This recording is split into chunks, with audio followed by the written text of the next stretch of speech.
Guys, Miss Osuna here. We're going to do a front view foot that is in a sneaker.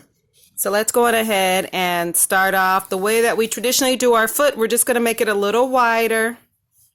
So it's more narrow at the ankle, wider at the toe. And what we want to do is now make the whole thing wider all together so that we can use the outer edges of our line to represent the actual shoe. So now that we have that, I'm going to erase the inner lines. But of course, we started with those inside lines because that was the actual foot. So the first step is to draw the foot and then draw around the foot second, so that you make it wider, and that will be used for the outer edges of the shoe itself. Now that we have this in place, I'm just going to darken it with my pencil that is very smudgy. This is an 8B. Again, you can use whatever pencil works best for you, but I like a nice dark pencil so that you can see the details on the video. So this is how I arrived at this shape here. Now what we want to do is go on ahead and pull out some details. So let's do some rubber sole details. So this particular line here represents the rubber sole. And then we're going to do a second line right next to it that's smaller and it's thinner. So that represents those edges of that little rubber upper. So remember, two lines represents one actual edge. Okay, so now that I have created the second line right underneath that first, I'm going to do a second line down lower as well. And again, I'm using my mechanical pencil to create it. And now let's go on ahead and take a look. Let me zoom in. There you are. So you can see we have those two lines, one at the upper and one at the lower. All right, so now let's move on. So now that we have the basic shape, we know that we are going to foreshorten the front view foot. So right about here, that's where we would have our pant. So I'm just going to go on ahead and put in a pretend pant right there. Okay, so that means this would be erased, so you don't see the entire foot because the pant does come down from that front view and cover much of the ankle and the top details of that shoe. All right, so now let's go on and finish off some of the details so that we can decide what we are looking at. So I'm going to choose to make this particular shoe looks similar to a Chuck Taylor, and I'm going to start off with a frown, and that frown is where the rubber is at the toe. And now that I have that in place, I'm also going to go on ahead and do a smile or sort of a parenthesis shape on the right and the left. Okay, I'm just going to extend those all the way, and that would be where the laces would go. So I started with that frown, and that's for the rubber toe. And then I did this parenthesis shape here on the right and on the left. And then I just did a straight line all the way up to the pant. So that's the beginning. We have a nice, good set of details here now. Now, one thing that we can do to add in our next step would be add some pairs of eyelet holes. So these circles are going to represent the eyelet holes.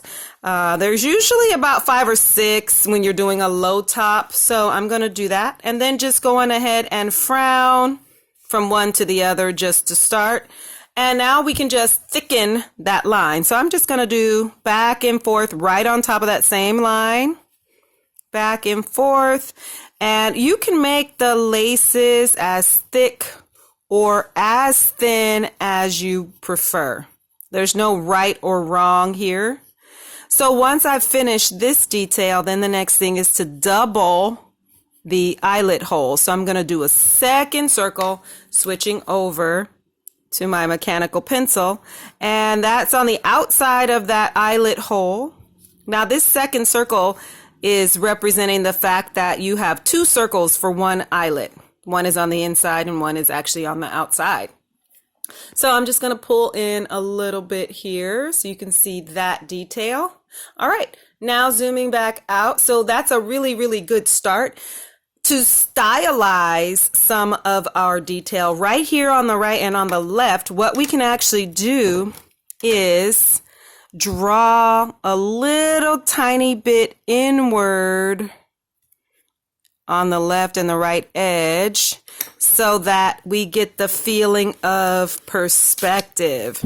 So notice I always draw first and then erase second so that I can still see my lines.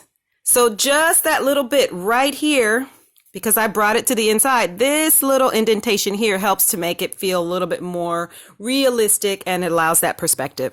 So let me fix this line right up here and do the same here. So now I've already drawn on the inside. I'm going to erase that outside line and then I'm going to put that inside line once again. And then that gives me a nice ability to have an indentation right there on the left. And then I'm going to darken it on the right as well. All right, so that's an extra detail also. Some people like to add that darkness on the top here and on that bottom edge. So I'll go on ahead and show that as well. So I'm just darkening. That's just adding a little finesse to this initial sketch. Remember, your initial sketches are on your sketch paper. Then you get your tracing paper, trace the lines that you want. And when you trace, remember to keep that indentation there. That helps. Now let's go on and add a tiny bit more. So the next set of lines are really just fashion choices. So I'm going to switch over to my mechanical and do a straight line and bring that all the way down. Right here, right there on the left and on the right side. And then I'm going to go in and add a little bit of stitching because again, this is a sneaker, but it's a fashion sneaker. So it feels kind of like a Chuck Taylor. And the idea is that it will match the collection of clothing that I'm drawing. All right, so that is your front view. I'm going to pull in one more time so you can see it a little more. And I want to make sure that you capture as many details as you possibly can. You can add shading, you can change up the laces and you can have them thicker, you can have them crisscross if you like. Some people like, so if you wanted to crisscross, some people would put an X in a thinner line underneath just to play up the differences because these could actually be bands of rubber that are sewn in and then the laces could be underneath. So that gives another set of details. Some would have stitching right here on the right and the left side of the bubble.